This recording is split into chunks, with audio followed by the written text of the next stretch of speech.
Hi everyone, this is Arsh Rawal and once again welcome back to what channel. तो अभी हम बात करने वाले हैं बीटीसी के बारे में कि एक्चुअल में बीटीसी क्या फिर से एक बार डंप लेने वाला है, क्या ये $21,000 से नीचे जाएगा। क्योंकि यहाँ कुछ ऐसी अपडेट्स आ रही हैं जिसकी वजह से मार्केट में जो सिनारियोज हैं वो अभी नेगेटिव दिख रहे हैं। जैसे कि अभी जो हाउबी का स्टेबल कॉइन है HUSD, उसकी वैल्यू भी $1 से नीचे गिर चुकी है, यानी कि डीपैग हो चुका है, लगभग $0.85 के आसपास पहुंच चुका है। हालांकि यहाँ फ्लक्चुएशंस लगातार चल रही हैं, जिससे क्या है कि इसकी वैल्यू ऊपर नीचे हो रही है। वापस फिर से ये $1 क्लेम करने की कोशिश कर रहा है, लेकिन इसके पीछे क्या रीजन है ये भी हम डिस्कस करेंगे।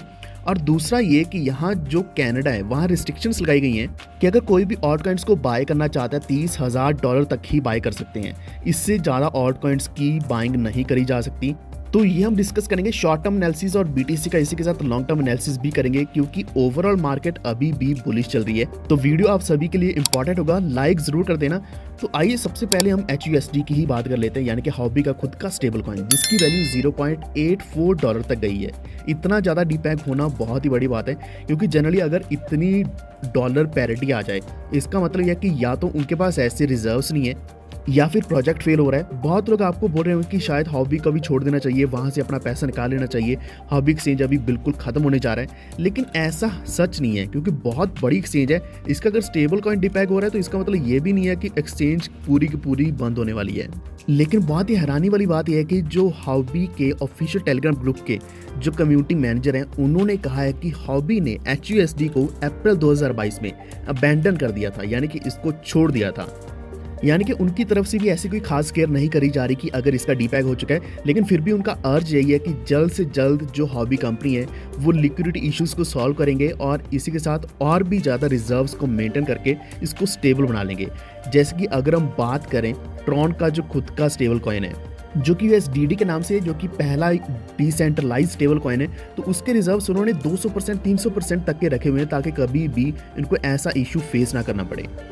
लेकिन यहाँ फिर भी इन्होंने फॉर्मल स्टेटमेंट में कहा है, हॉबी ने अपने ट्विटर के ऊपर, कि आपको घबराने की ज़रूरत नहीं है। ये इशू किया गया था स्टेबल यूनिवर्सल लिमिटेड के द्वारा, जो कि इथेरियम नेटवर्क के ऊपर बिल्ड किया गया था, और वो जल्दी HUSD का जो सोल्यूशन है ढूंढेंगे और इसकी स्टेबिलिटी को रिजॉल्व कर देंगे, रिस्टोर कर देंगे।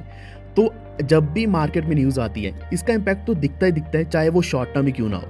हालांकि इसमें रिकवरी ऑलरेडी होनी शुरू हो चुकी है। इसकी वैल्यू 0.90 तक पहुंच चुकी है, तो होपफुली ये रिकवर हो जाएगा। लेकिन दूसरा जो इशू आया है, क्योंकि कनाडा भी बहुत बड़ी कंट्री है, वहाँ भी क्रिप्टो की जो अडॉप्शन है बहुत बड़े लेवल पे है, लेकिन वहाँ क्या है कि लिमिट लगा दी गई है कि हर 12 महीने के अंदर $30,000 के ही स्टेबल कॉइन्स खरीदे जा सकते हैं। एक्सेप्शंस की बात करें तो इसमें बिटकॉइन और इथेरियम इंक्लूडेड नहीं है। बिटबाय और न्यूटन जैसी जो एक्सचेंजेस है, कनाडा की सबसे बड़ी एक्सचेंजेस हैं, तो उन्होंने ऑलरेडी एग्री कर दिया है इस रेजोल्यूशन को, और उन्होंने कहा है कि ये जल्द ही हम लागू भी कर देंगे। लेकिन ये जो रूल है नया, ये कुछ ही प्रोविंस में होगा, जैसे कि ओंटारियो, न्यू फाउंडलैंड, तो इन्हीं में ये लागू होगा। लेकिन बहुत बड़ी बात है, $30,000 उनके लिए कुछ भी नहीं है। वो चाहते हैं कि ज़्यादा से ज़्यादा अपने एसेट्स बनाएं, ज़्यादा से ज़्यादा क्रिप्टो करेंसीज में इन्वेस्ट करें। तो ये कोई बड़े कारण है, एक दो कारण है, जिसकी वजह से अभी मार्केट थोड़ी अनस्टेबल हो चुकी है। इसके अलावा अगर हम बिटकॉइन की बात करें तो यहाँ मेजर सेल ऑफ की वजह से BTC का प्राइस $21,000 तक भी गिर सकता है। हालांकि $24,000 की जो सपोर्ट थी बहुत ही अच्छी थी। हम तो एक्सपेक्ट कर रहे थे कि $25,000 को एज ए सपोर्ट बना लेगा और उससे ऊपर ट्रेड करना शुरू कर देगा।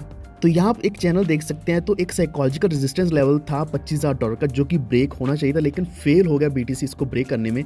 उसके बाद जब भी कोई रेजिस्टेंस ब्रेक नहीं होता तो प्राइस एकदम से नीचे भी गिरता है, यानी कि पुल बैक हो जाता है। तो $23,000 के आसपास अभी ये ट्रेड कर रहा है। तो US फेडरल रिजर्व ने वेडनेसडे को, यानी कि एक दिन पहले ही FOMC मीटिंग में बताया कि अभी भी ज़रूरत है इंटरेस्ट रेट्स को इंक्रीज़ करने की, ताकि इन्फ्लेशन को कंट्रोल कर पाएँ। यही कारण है कि BTC का प्राइस फिर से नीचे गिरना शुरू हो गया।